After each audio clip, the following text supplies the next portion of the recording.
चुनाव का परिणाम आ गया और किसी भी एक पार्टी को बहुमत नहीं मिला।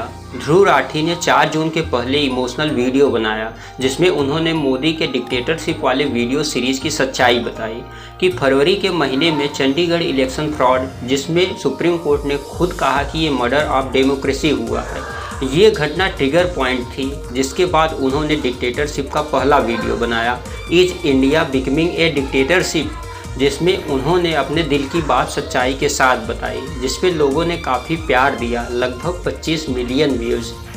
लेकिन ये सीरीज़ बनाने का कोई इरादा नहीं था उनका। लेकिन 2-3 और इंसिडेंट्स हुए। पहला अरविंद केजरीवाल का अरेस्ट होना और दूसरा कांग्रेस के बैंक अकाउंट्स को फ्रीज किया जाना।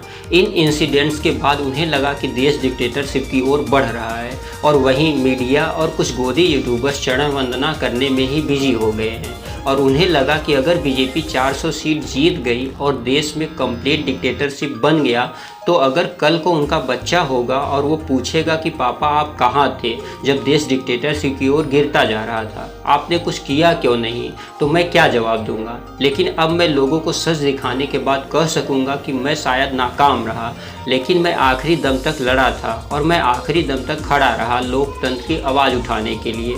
और मैं अकेले नहीं था, मेरे साथ इसी कोशिश में देश के करोड़ों लोग और खड़े थे और ये जो वीडियोज़ हैं वो इतिहास के पन्नों में हमेशा एक सबूत बनकर रहेंगे।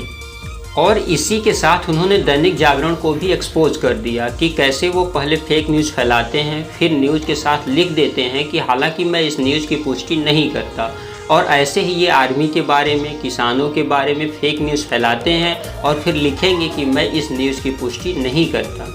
और इसी में ध्रुव राठी ने क्लियर कर दिया कि सरकार चाहे जिसकी बने, चाहे बीजेपी की या इंडिया अलायंस की, ऐसे ही सरकार से सवाल करते रहेंगे जब तक देश स्वर्ग नहीं बन जाता या जब तक देश में सुधार की गुंजाइश बाकी है, तब तक ऐसे ही सवाल उठाते रहेंगे और जब सब ठीक भी हो जाए तब भी नज़र बनाए रखेंगे। और यही लोकतंत्र है। धन्यवाद।